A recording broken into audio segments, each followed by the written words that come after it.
Hello friends. क्या आपने भी कभी लेज़र हेयर रिडक्शन के बारे में सुना है और इसे कराने के बारे में सोचा है? अगर हाँ, तो ये वीडियो को मिस मत करिए। मैं हूँ डॉक्टर रश्मि जिंदल और मैं आपको बताऊंगी लेज़र हेयर रिडक्शन के पीछे की साइंस, कौन से पेशेंट्स में ये सबसे ज़्यादा इफ़ेक्टिव होता है, क्या-क्या सावधानियाँ हमें इसको कराने के समय पे बरतनी चाहिए। आइए सबसे पहले जानें कि लेज़र हेयर रिडक्शन क्या होता है। लेज़र हेयर रिडक्शन में हम लेज़र लाइट का इस्तेमाल करके बालों की जड़ों को ख़त्म करते हैं। जब जड़ नहीं रहती तो बाल ग्रो नहीं कर पाता और हमारे हेयर की डेंसिटी कम हो जाती है। यही इसका मकसद होता है। धीरे-धीरे बाल पतले हो जाते हैं और कम हो जाते हैं। इम्पोर्टेंट यहाँ पे ये समझना है कि ये हेयर रिमूवल नहीं है, ये हेयर रिडक्शन है। सो ऐसा नहीं होगा कि आपके सारे बाल खत्म हो जाएँ और दोबारा कभी नहीं आएँ। बालों का नंबर बहुत कम हो जाता है, उनकी डेंसिटी, उनकी थिकनेस काफ़ी कम हो जाती है और देखने में वो इतने खराब नहीं लगते हैं। किन पेशेंट्स में ये इफ़ेक्टिव होता है? कराने को तो हर कोई पेशेंट इसको करा सकता है, एज़ अ नॉर्मल पर्सन भी हम बॉडी हेयर रिडक्शन करा सकते हैं। पर सबसे ज़्यादा ज़रूरत उन पेशेंट्स को होती है जिसमें किसी भी हार्मोनल इम्बैलेंस की वजह से हेयर ग्रोथ इंक्रीज्ड है। ऐसा आमतौर पे देखा गया है कि पीसीओडी, पॉलीसिस्टिक ओवेरियन सिंड्रोम एक बीमारी होती है जिसमें बॉडी में हार्मोनल इम्बैलेंस की वजह से हेयर ग्रोथ इंक्रीज हो जाती है, आमतौर पे चिन वाले एरिया में, साइड लॉक्स के एरिया में। और ये भी देखा गया है कि बॉडी हेयर का थिकनेस भी इन पेशेंट्स में काफ़ी ज़्यादा होता है। सो इन पेशेंट्स के लिए लेज़र हेयर रिडक्शन बहुत ही इफ़ेक्टिव तरीका है। अदरवाइज़ ये पेशेंट्स काफ़ी सोशल आउटकास्ट फ़ील करते हैं, उनको काफ़ी एम्बैरेसमेंट फ़ील होती है सोशल गैदरिंग्स में जाने में, क्योंकि बार-बार उनको शेव करना पड़ता है या वैक्सिंग करनी पड़ती है और फेस पे ये सारे प्रोसीजर्स ज़्यादा फ़ायदेमंद नहीं रहते, इनफैक्ट नुकसान होने के भी इसमें चांस रहते हैं। अब ये समझते हैं कि ये लेज़र काम कैसे करता है। लेज़र लाइट हेयर में मौजूद एक पिगमेंट जिसको हम मेलानिन पिगमेंट कहते हैं, उसको टारगेट करता है। जो लेज़र एनर्जी होती है वो हीट में कन्वर्ट होके इस फॉलिकल को डिस्ट्रॉय करती है और ये काम धीरे-धीरे होता है। अब ये कहना कि लेज़र एक ही सिटिंग में क्यों नहीं खत्म हो जाता है, इसकी बार-बार सिटिंग्स क्यों लेनी पड़ती है? इसका कारण ये है कि जो हमारे हेयर होते हैं वो सारे के सारे एक ही ग्रोथ फेज़ में नहीं होते, वो डिफरेंट ग्रोथ फेजेज़ में होते हैं। सो जो एक हेयर हमने डिस्ट्रॉय किया वो ग्रोइंग फेज़ में था, लेकिन उसके आस-पास के हेयर उस समय ग्रोइंग फेज़ में नहीं थे। सो हमें उसके सेशंस करने पड़ते हैं ताकि हम ज़्यादा से ज़्यादा हेयर को ग्रोइंग फेज़ में कैप्चर कर सकें। कि अगर सवाल ये कि इसके कितने सेशंस कम से कम लगते हैं, ये हर मरीज़ पे निर्भर करता है। मिनिमम हम सजेस्ट करते हैं कि 6 टू 10 सेशंस लेना बहुत ज़रूरी होता है for long time improvement and long lasting results. और इन 2 सेशंस के बीच में 4 से 6 हफ्ते का गैप रहता है। जैसे-जैसे हमारे सेशंस बढ़ते रहते हैं, हमारी हेयर ग्रोथ कम हो जाती है और ये गैप बिटवीन 2 सेशंस धीरे-धीरे इंक्रीज़ होके 2 से 3 महीने भी पहुँच जाता है।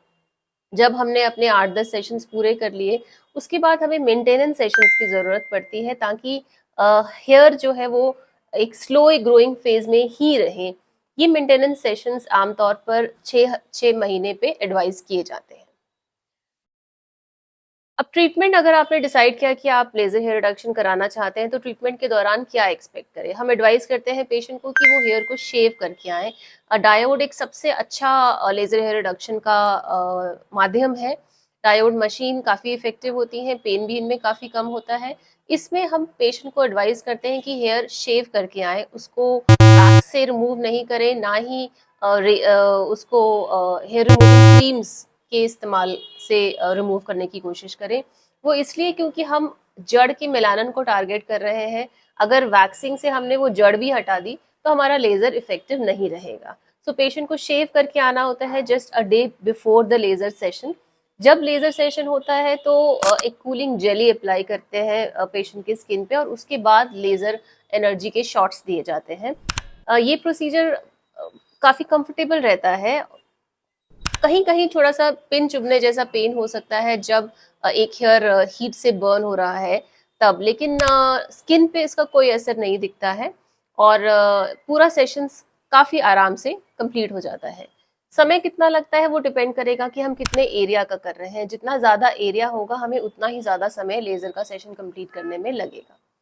पोस्ट केयर क्या होती है? अगर आपने फेस का लेज़र कराया है तो आपको सनस्क्रीन अप्लाई करना है, आपको मॉइस्चराइज़र यूज़ करना है, एरिया को क्लीन करना है, हम एडवाइस नहीं करते कि बीच-बीच में वैक्सिंग के सेशंस किए जाएँ, क्योंकि 2 सेशंस के बीच में 1 ही महीने का गैप होता है और शेविंग बिफोर द सेशन बहुत ज़रूरी है हमारे लिए। अब एक बहुत इम्पोर्टेंट पॉइंट यहाँ पे मैं आपको बताना चाहती हूँ कि अगर हम लेज़र गलत जगह से करा लें तो क्या प्रॉब्लम हो सकती है। अब लेज़र सिर्फ मशीन नहीं है, लेज़र एक पूरी टेक्नोलॉजी है। जब आप एक डर्मेटोलॉजिस्ट के पास एडवाइस के लिए जाते हैं तो वो आपका स्किन टाइप देखेगा, वो आपके हेयर की डेंसिटी देखेगा, हेयर का कलर देखेगा, उनकी थिकनेस देखेगा और इन सब चीज़ों का ध्यान रख के वो लेज़र मशीन्स के पैरामीटर डिसाइड करेगा कि ये एनर्जी यूज़ करनी है, ये पल्स विड्थ यूज़ करनी है, इतने शॉट्स हमें इस पेशेंट को इस एरिया में देने हैं। यही काम अगर आप किसी इनएक्सपीरियंस्ड पर्सन से कराएँगे, आजकल बहुत सारे सैलून्स और पार्लर्स हैं जिन्होंने लेज़र मशीन्स रखी हुई हैं, तो वो इन चीज़ों का ध्यान नहीं दे सकता। नतीजा ये होगा कि आपकी स्किन बर्न भी हो सकती है। सो इन चीज़ों से दूर रहें, एक क्वालिफाइड डर्मेटोलॉजिस्ट से ही लेज़र के सेशंस कराने के बारे में सोचें। सो निष्कर्ष ये है कि लेज़र हेयर रिडक्शन एक सेफ और इफ़ेक्टिव तरीका है। अगर आप बार-बार वैक्सिंग, शेविंग और हेयर रिमूविंग क्रीम यूज़ करने से बचना चाहते हैं, तो आप लेज़र हेयर रिडक्शन बिल्कुल करा सकते हैं। लेकिन इसको कराने के लिए प्रॉपर सेंटर में जाइए, जो एक डर्मेटोलॉजिस्ट सेंटर हो, जिसमें एक एक्सपीरियंस्ड डर्मेटोलॉजिस्ट हो, जो आपके सारे सवालों के जवाब भी अच्छे से दे सके और एक प्रॉपर प्लान आपके लिए डिसाइड कर सके। जिससे कि आपको मैक्सिमम फ़ायदा हो बिना किसी कॉम्प्लिकेशंस के। और ध्यान रहे कि मेंटेनेंस सेशंस भी उतने ही इम्पोर्टेंट है जितने आपके रेगुलर सेशंस इम्पोर्टेंट है। तो लेज़र हेयर रिडक्शन कोई शॉर्टकट तो नहीं है, लेकिन ये एक प्लान्ड मेडिकल ट्रीटमेंट है। सही और कारगर हाथों में किया जाए तो इसके रिजल्ट्स बहुत अच्छे होते हैं। Thank you. Have a nice day.